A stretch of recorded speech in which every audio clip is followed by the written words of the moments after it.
सभापति महोदय,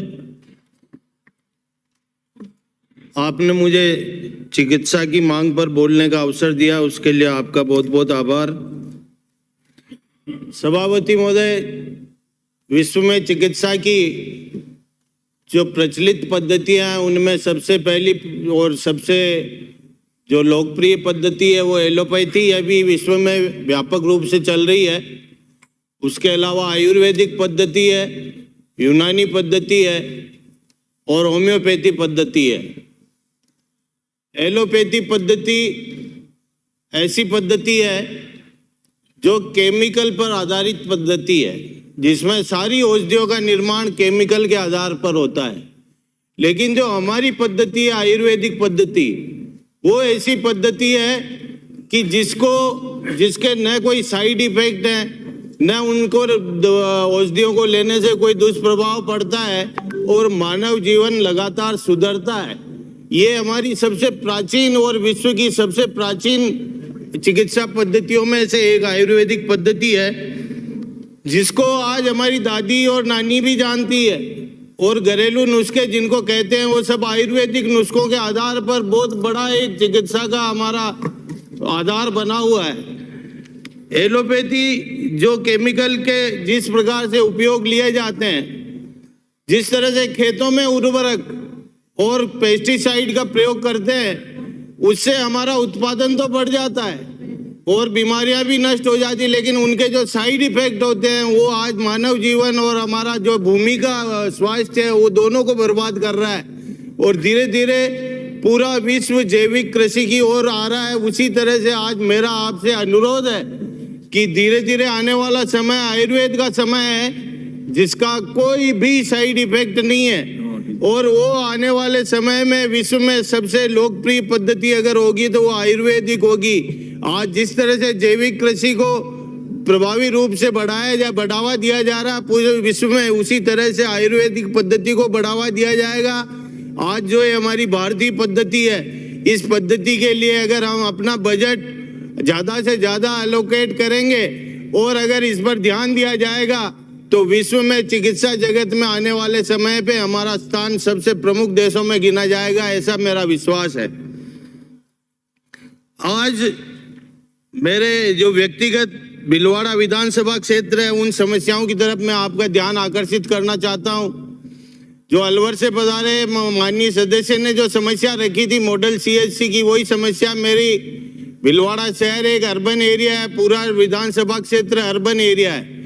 और हर बार मेरा एक उपनगर है पुर, उस उपनगर पुर में 50,000 की आबादी निवास करती है और भीलवाड़ा से उसकी दूरी 15 किलोमीटर है। आज 50,000 की आबादी के लिए 40 साल पहले एक PHC बनी हुई थी। वो PHC के लिए मैंने मॉडल CHC बनाने के लिए जो आपके सरकार का प्रस्ताव है, उसका प्रस्ताव मैंने लिखवा के भिजवाया था। हर बार वो एक मना करके आ जाते हैं कि अर्बन एरिया में PHC को CHC में क्रमोन्नत नहीं किया जाएगा।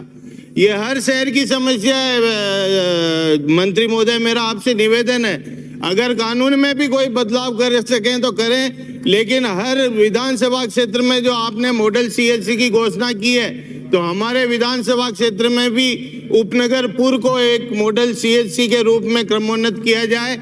और उसी पूर्व के लिए माननीय मुख्यमंत्री महोदय ने आज से 3 साल पहले 1 करोड़ की घोषणा वहां पूर्व में जाकर स्वयं ने की थी कि इस PHC में 1 करोड़ रुपया हम यहाँ लगाएंगे भवन निर्माण के लिए। आज 3 साल बीतने के बाद भी एक पैसा वहां नहीं लगा है, न UIT ने लगाया है, न मुख्यमंत्री की घोषणाओं का अगर ये असर होगा कि इस तरह का उनका ये असर होगा तो निश्चित रूप से सरकार पर प्रश्न चिन्ह खड़ा होगा। तो मेरा आपसे अनुरोध है कि एक तो पूर्व को मॉडल CHC के रूप में क्रमोन्नत किया जाए और एक जो मुख्यमंत्री ने 1 करोड़ रुपए की घोषणा की थी वो उस भवन में लगाया जाए। दूसरा, कोरोना काल में जो मृत्यु हुई थी मनुष्यों की, वो उन रोगियों के लिए आपने 50,000 रुपए पर रोगी के लिए पैसा देने की सरकार ने घोषणा की थी।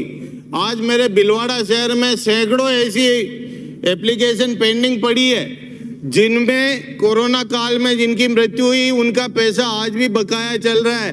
तो कृपा करें और कलेक्टर और सीएमएचओ को आप पाबंद करें कि जो पैसा बकाया है, जिनकी मृत्यु कोरोना में हुई है, उनका पैसा तत्काल आप रिलीज करें, जिससे उनको राहत प्रदान की जा सके। मेरे भीलवाड़ा शहर में एक मेडिसिटी की घोषणा हुई थी।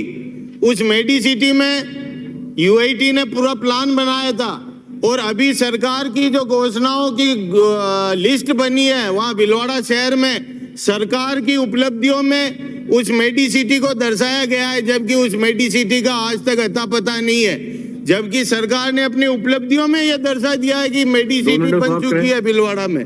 तो मेरा आपसे अनुरोध है, उस मेडिसिटी को तत्काल कार्य रूप दिया जाए, जिससे भीलवाड़ा शहर में एक बहुत तेजी से चिकित्सा व्यवस्था विकसित हो रही है प्राइवेट क्षेत्र में, तो वो मेडिसिटी बन जाए तो उससे हमारे शहर को बहुत बड़ा लाभ मिलेगा।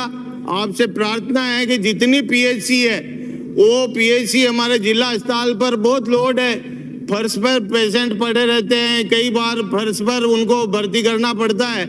ऐसी परिस्थिति में आपसे अनुरोध है कि वहाँ 7-8 जो भी पीएचसी है शहर में, उन पीएचसी में डीएमएफटी के माध्यम से एक वार्ड अगर बन जाता है तो उस वार्ड में वो पेशेंट वहीं रुक जाएंगे। जो छोटी मोटी बीमारियों के पेशेंट है उनको वहाँ भर्ती कर लिया जाएगा, जिससे जिला अस्पताल पर लोड कम होगा। आपने मुझे बोलने का अवसर दिया, उसके लिए बहुत बहुत आभार।